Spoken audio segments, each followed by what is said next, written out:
Gagawin ko naman ngayon ay maglalagay po ako ng battery solution sa bagong battery na warranty.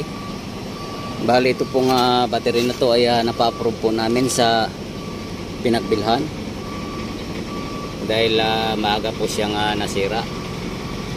So ang gagawin ko po ngayon ay lalagyan ko po ng battery solution para magamit po ulit.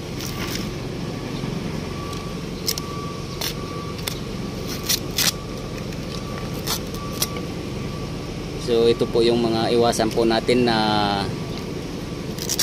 masira po itong mga poste na to once na under warranty pa po, kasi pag nasira po to hindi na po tatanggapin ng warranty department ng pinagbilhan. At kapag nalagyan na po natin ng battery solution,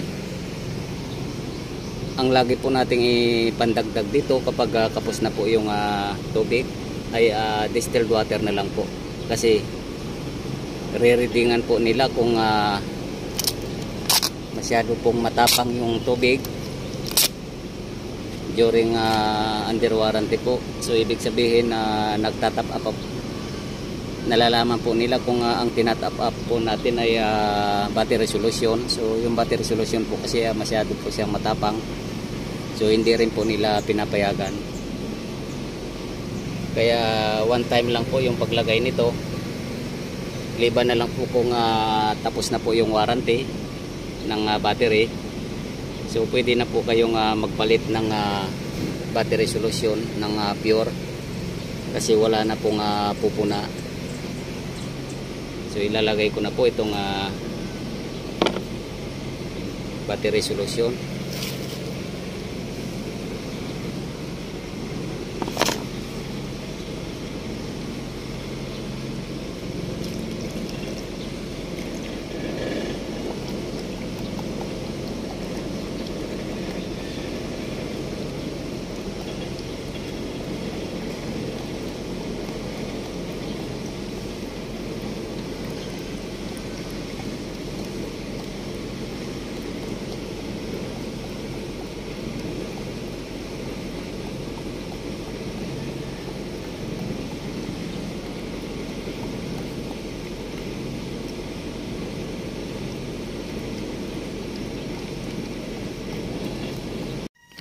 So ito na po, nalagyan ko na ng kompleto yung mga seal po ng battery solution. Ayan. So liban po sa paglagay po natin ng battery solution ay checkin din po natin kung okay po yung mga seal po. Re-readingan po natin ng hydrometer tester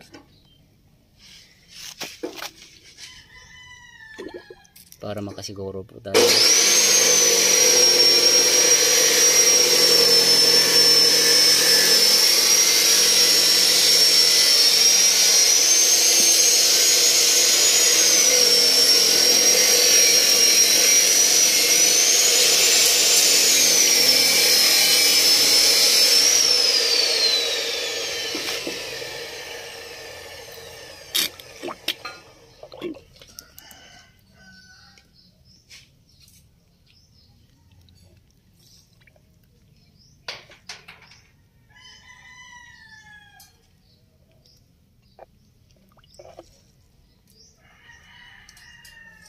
So lahat po ng butas ay okay po siya. Pasado po siya lahat. So ito po ibig sabihin po ready na pong gamitin to kahit nakalalagay lang po ng battery solution.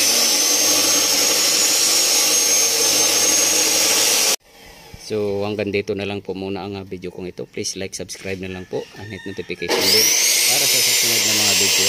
God bless you all po.